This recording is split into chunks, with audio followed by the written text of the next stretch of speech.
প্রিয় বন্ধুরা, আজ আবার এলাম একটা ভিন্ন স্বাদের স্বরচিত কবিতা নিয়ে।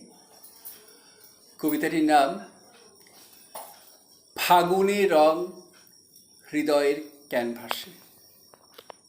কলমে ও কণ্ঠে মনোজ ভট্টাচার্য। হোলির রঙে সবার মন হয়ে উঠুক রঙিন, লাগুক প্রাণে বসন্তেরই ছোঁয়া। কোয়েলার তানে মিশে যাক আপন প্রাণের সুরমূর্ছনা, বাউল বাতাস ছন্ন ছাড়া। মন পাখিটাও ডানা মেলে সে দিশাহারা। ছুটে চলে আপন আবেগে, হেথা নয় হোথা নয়, অন্য কোথাও অন্য কোনোখানে। জীবনেরই জয়গানে মাতোয়ারা হয়ে ফুটবে সে ফুল আপন সৌরভ বিলাতে। মৌপিয়াসী ভ্রমর ভ্রমরী আসবে ছুটে আপন আবেগে।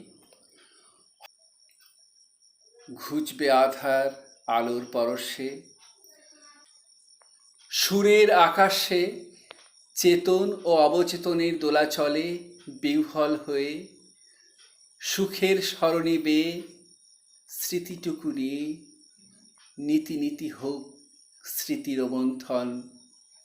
এই ফাগুন দিনের হৃদয় রাঙানো দিনগুলি থাক জাগরুক হয়ে হৃদয়ের ক্যানভাসে।